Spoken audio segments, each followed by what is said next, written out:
Përshëndetje, jemi në podcast, jemi në Radar, do të flasim për aktualitetin politik. Me ne është bashkuar kreu i Partisë Demokristjane, zotin Arnë Doka. Zotin Doka, shumë faleminderit që jeni me ne. Kënaqësi, faleminderit ju. Shumë zhvillime së fundmi si në kampin demokratik, po ashtu edhe në qeveri, referohemi kësaj të parës, duke qenë se ka ndodhur disa ndryshime brenda Partisë Demokratike. Ju keni qenë dikur pjesë e saj edhe në koalicion. Si e shikoni ndryshimet që kanë ndodhur në Këshillin Kombëtar me numrit 2 me nënkretarët e rinj? Zoti Berisha tha që është ekipi më i mirë i këtyre viteve në Partinë Demokratike. Si e komentoni? Të them të drejtën, prita një lloj reformimi tek Partia Demokratike. Pra, jo vetëm me emra të ri, që kjo ishte domosdoshme, por edhe me një lloj mentaliteti tjetër, me një hapje, me një ndryshim fundit edhe të leadershipit në tërësi.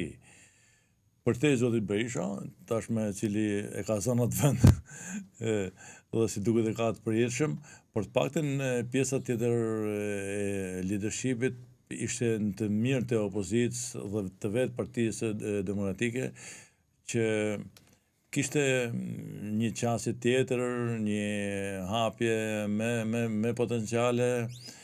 Është shumë e rëndësishme për partinë më të madhe të opozicës që të heqin dorë nga disa emra për te i kontributit tyre politik që kanë. Unë nuk do të gjykoja që ato të përjashtoshin nga politika apo të largoheshin prej saj, por të paktën te pjesa e leadershipit prisja një qasje këtë tjetër, pra me disa emra madje mendoja surprizë që Partia Demokratike të shikonte edhe nga diaspora, edhe nga personazhe që kanë bërë karrierë profesionale dhe politike edhe jashtë Shqipërisë. Por kjo nuk ndodhi. Partia Demokratike tashmë është kthyer në atë bunkerin e vet politik, si duket janë edhe çokat e fundit që zoti Berisha bëri në një farë mënyrë që akoma s'ka dalë nga traumat që përballja me Ramën, përballja me Nëngratën, përballja me Lulzim Braven, siç e quajti ai. Pra, këto janë edhe rrjedhoi, edhe një lloj kurthit, mund të them, ndoshta edhe tek fjala për një lloj vazhdimësie. Kështu që në këtë sens unë them që Partia Demokratike ka humbur të paktën fizionominë e saj, për qenë ajo shpresa, për qenë një alternative e besueshme, pra si tjetë ajo zëdhënësja fundit edhe këtij zërit opozitar që po dëgjohet tashme në Shqipëri. A ka humbur besimin dhe tek aleatët, një ndër ta edhe ju? Pa diskutim që ka një tronditje jo për pjesën e leadershipit, që kjo nuk nikon tek ne, për faktin që s'ka lidhje drejt për drejt, por tek marrëdhënia. Po diskutojmë që Partia Demokratike nuk ka marrëdhënie të sinqerta, nuk ka marrëdhënie institucionale me aleatët, dhe kjo është një minus shumë i madh për te, megjithëse unë i kam bërë disa herë publike edhe kritikët e mia, vërejtjet e mia për propozimet, agoninë e opozicës që po tregohet në raport me edhe me mazhorancën, por edhe me qytetarët, në fundit opozita i takon që kërkojnë standarde në politik, pra të vendosin standarde demokratike dhe jo të shohin pjesën e komfortit të saj politik, duke bërë shpeshherë pazare edhe me Partinë Socialiste dhe me zotin Rama, si për reformën zgjedhore, ashtu dhe për reformën territoriale. Unë i shoh, i ndjej, i kuptoj, që nuk është hera parë që e bëjnë këtë lojë, bëjnë sikur gjoja po kësa fyten në një kohë që kanë ra dakord në parim që të dëmtojnë pluralizmin, pengojnë forcat e reja politike që të përfasohen dhe thesin përpara, dhe kjo është një skemë dhe një lojë e pis të sparit tek Partia Demokratike, si partia më e madhe e opozicës, pra një parti që nuk kërkon standarde për vendin, që nuk kërkon standarde demokratike dhe plurale, por përpiqet që ta mbyllin sistemin bipolar, kuptohet, duke pas peshën dy parti politike të cilat për fatin e keq se dhe ato nuk janë asnjëri prej tyre demokratike, pra nuk kanë demokraci të brendshme as Partia Socialiste, as Partia Demokratike në pjesën esenciale të tyre, si në pjesën e leadershipit, të zgjedhjes, në pjesën programore dhe të alternativave.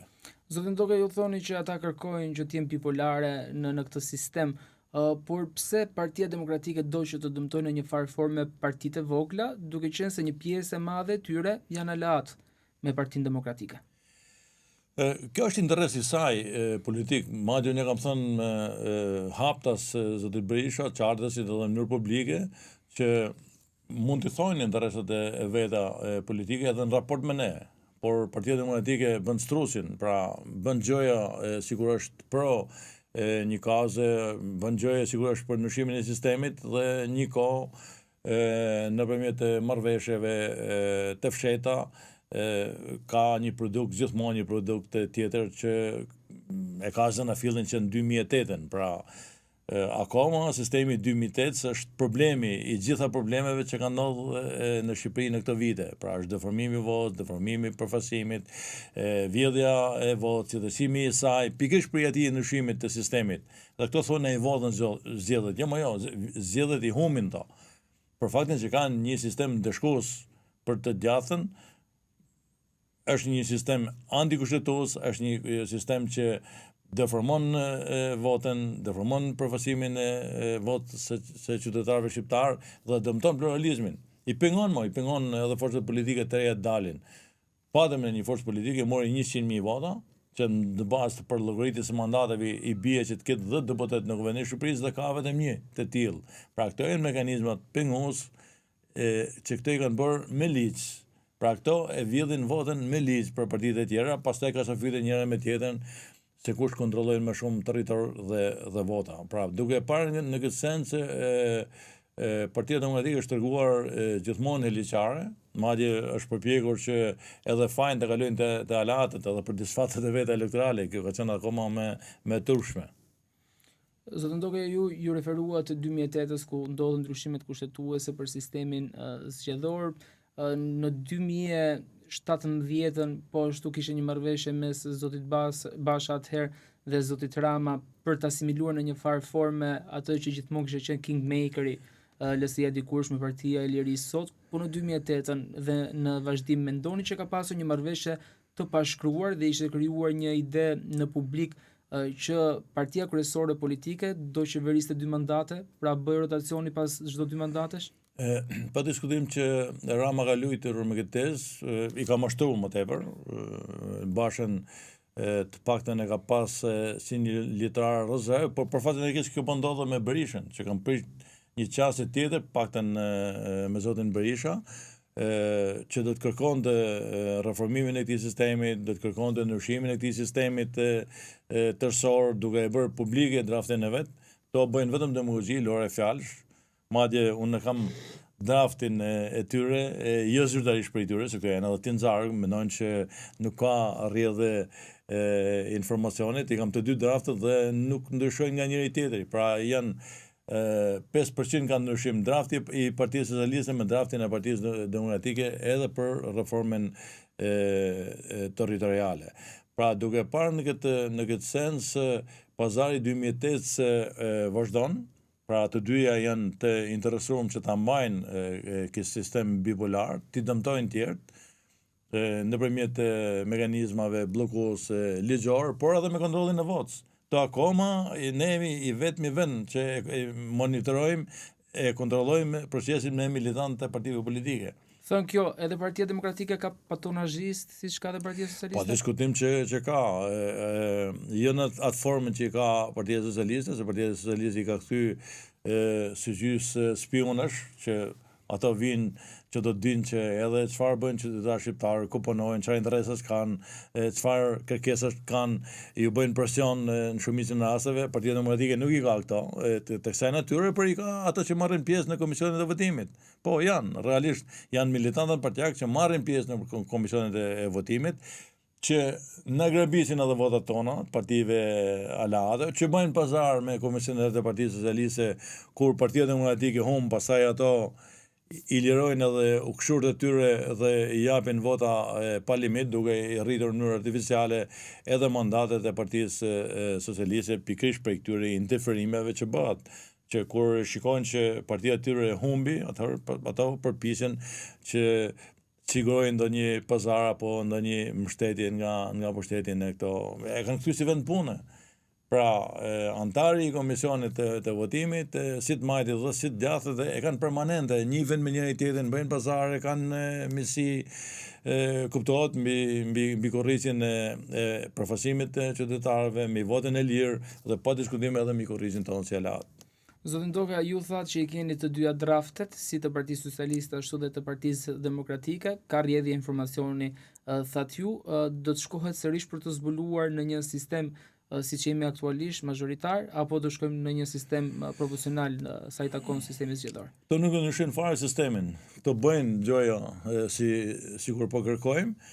Pra, këto do ta marrin një sistem të tillë, mund ta përsosin akoma edhe më tej të vendosin barriera penguese, por jo për ta shtrirur. Pra, përpiqen kasavitën në sytë e publikut, gjoja sikur nuk janë dakord, ashtu siç po bëjnë edhe për tash për reformën territoriale, një kohë që Partia Demokratike nuk ka një draft publik. Sa mendojnë ato se është numri i bashkive në Shqipëri?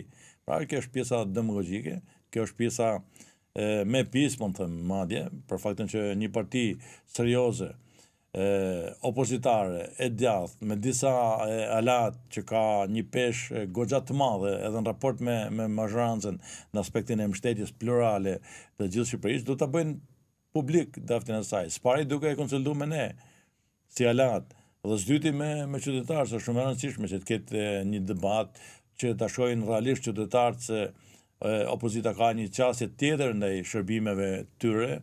Pra, këto në vend që t'i afrojnë shërbimin të qytetarët, të përpiqen që ta largojnë sa më tepër, duke i bërë edhe këtë bashki të pa manovrueshme, thjesht si dy vatra që kujtarët ja emrojnë këto dhe po diskutojmë që nuk mendojnë për ato shërbime që qytetari i merr. Kuptohet që sa më të vogla t'jenë njësitë, as më tepër rritet cilësia e shërbimeve, përkushtimi i kujtarëve të bashkive. Janë njerëz që jetojnë me hallet e komunitetit.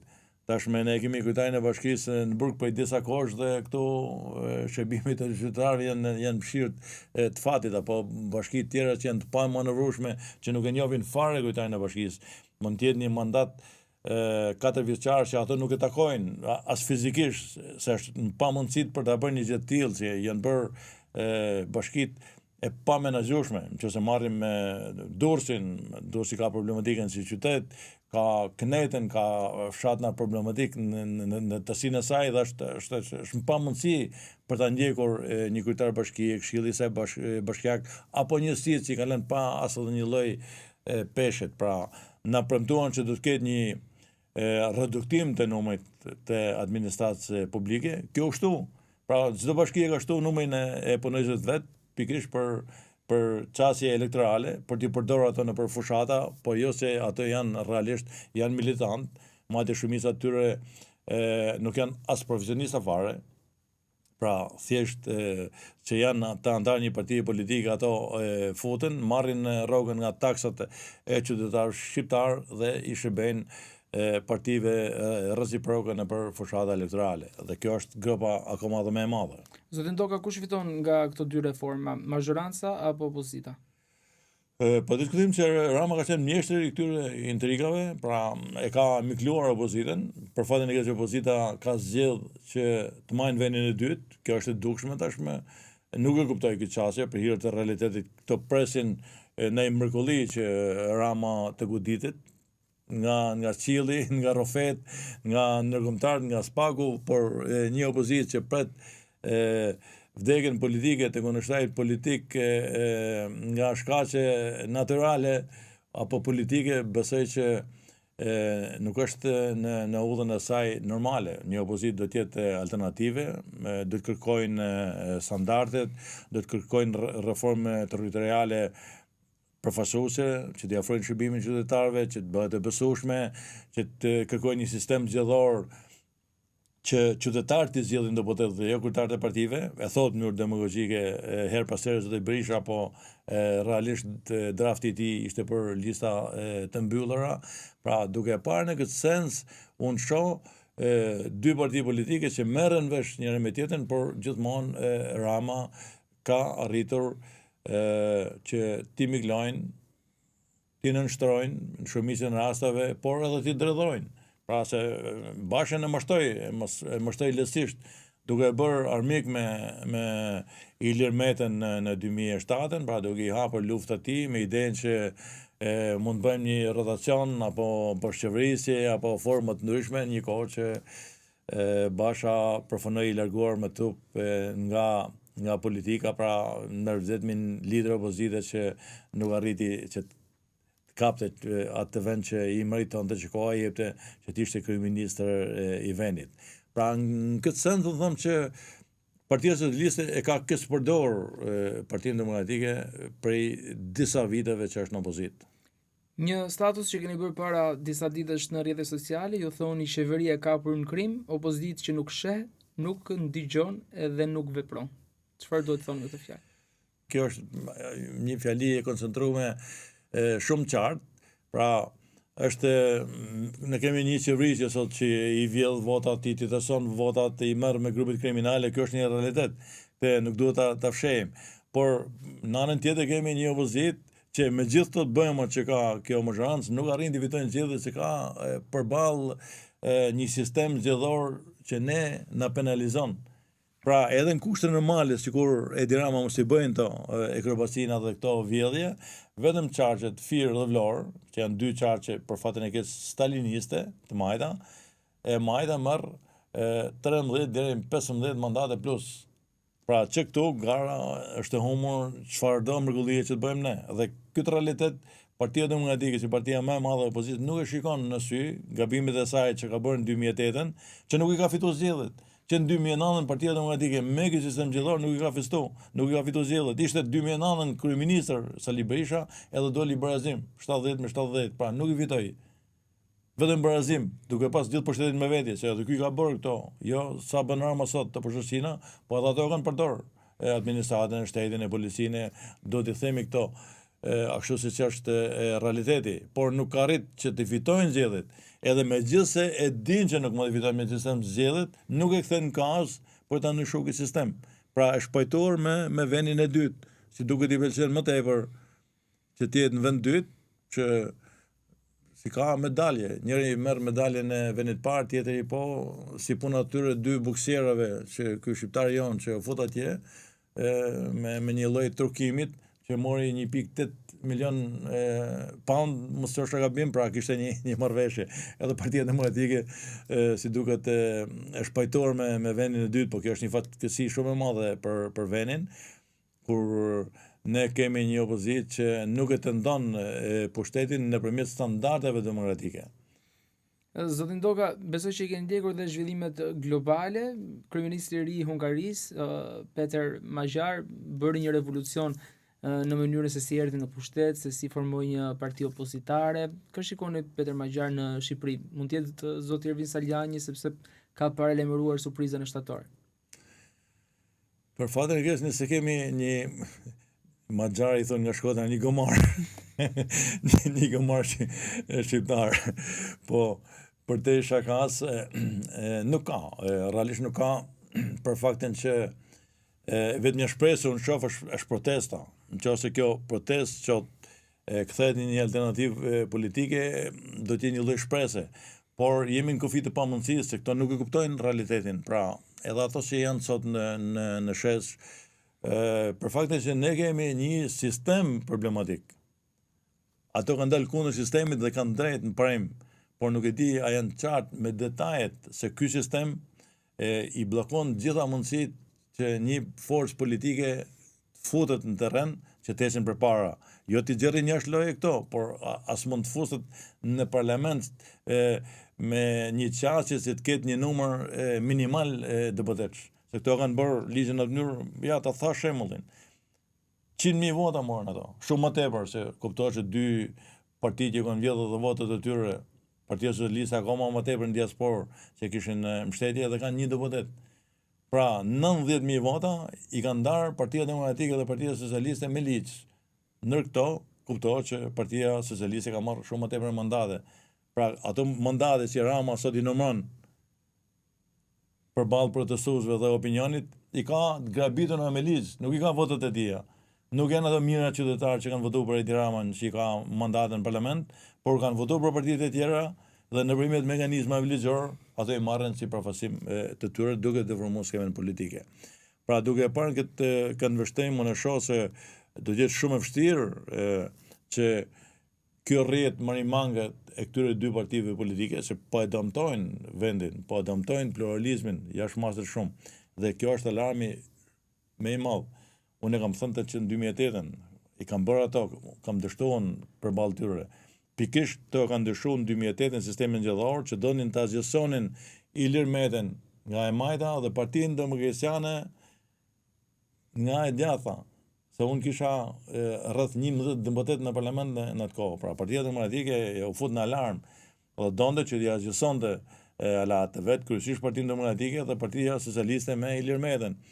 Ilir Metën e palosën sot dhe e kanë në burgun, për fat paktën jam në shtëpi që jam përpjek që ti qëndroj larg këtyre personazheve, mos kem pasare me to, mos më kapin peng në aspektin politik, moral dhe këtë paktën ndryshe sot kam edhe drejtën morale që të flas.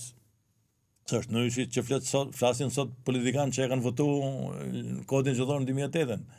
Vjen sikur t'i kem përballë ta marrë got ujëve të afusturive. Pra se ne ishim politik, kuptoi qartë se këto po shemin kushtetutën, këto po shemin standardet dhe ato votonin me syll myll. Edhe alat, edhe kolegët mi. Alat sot partive tjera të vogla që me byth lipiri kanë një vend parlament, por ama kanë votuar kodin zgjedhor kundër interesave të tyre. Kështu që duke e parë në këtë kontekst unë shoh që një dëm jashtëzakonisht të madh që vendi ka përpara. Kemi një sistem përballë, kemi pasur Enver Hoxhën për 50 vite, kemi 2 vera vegjël që kanë bllokuar sistemin, është e njëjta gjë, pa demokraci. Kush ndryshon sistemin, vetëm ndërkombëtarët? Sistemin e ndryshon kjo revolt sot që është, kjo protest, që lindi si një rrezë shprese, drite, kur unë mendoja që çdo gjë këtu ka marrë fond, paktën unë pranova që e kundërshtova në atë kohë, futëm edhe në grevë voriet, bëmë edhe në protesta, ishte shumë vështirë për me sensibilizu qytetarët atë kohë, se menonin se këto kanë për hallin e tyre, nuk ishte halli jonë. Se hallin, nëse ishte halli personal, e zgjidhen kolektimi. Duke i bërë fresk Partisë Demokratike, janë sot në parlament, unë jam jashtë, unë ballafaqova me atë realitet, i kundërshtova me votë, me fjalë, me qëndrime, por këto e tejkaluan, mlodhen parlamentin natën dhe i merituan të rregulla. Sot kjo ndryshohet vetëm nëpërmjet kësaj proteste, nëse ka një ndërgjegjësim për ta deri në fund, apo me një mrekulli të faktorit ndërkombëtar. Pra me i detyru këtë klasë politike që ta ndryshojnë këtë sistem, nuk e ndryshojnë vetë to. Nuk heqin dorë këto nga privilegjet. As njëra palë, as tjetra. As Edi Rama, as Ali Berisha, që të thoj me emra që me palë duke sikur po i kemi frikë edhe këto emra të përveçëm. Kështu që duke e parë në këtë sens nuk flasim për interesin tim që s'kam unë interes tashme në mënyrë drejt për drejt me parlamentin, madje ndjej mirë që nuk jam pjesë e saj. Se përballesh me vezë dhe me dumate është pak luks i tepërt. Pra, për faktin që kjo është politika e vjetër, kjo është mungesa e përfasimit që kanë drejt ato qytetarë, se nuk i përfasojnë këto janë ushtar partive politike. Këto futen rresht. Njëra palë nresh mas Edi Ramës, tjetra palë nresh mas kryetarët partive. Nuk ka demokraci në këtyre partive, nuk ka individualitet to, nuk kanë fjalë, nuk kanë peshë, nuk e mbrojnë interesin publik to, mbrojnë interesin e kryetarëve të partive dhe kjo është fatkeqësi e madhe. Prandaj jo vezët i meritojnë, por çdo fruta përime të prishur që të merren me çmime lira nga shumica këto i mbi kokën e tyre i meritojnë, realisht i meritojnë. E them me binje, megjithëse kam një jetë politike që quaj edhe unë veten pavarësisht që sipas ndërgjegjësisë time s'kam kate mi vete, por duke qenë pjesë e atij llumit politik. Zotin Doka, shumë faleminderit për këtë analizë dhe faleminderit shumë që ishit me ne. Kënaqësi për mundësinë edhe sukses edhe për ju. Mbështetje në X1, Philip Lane Residence dhe 1001 Solutions.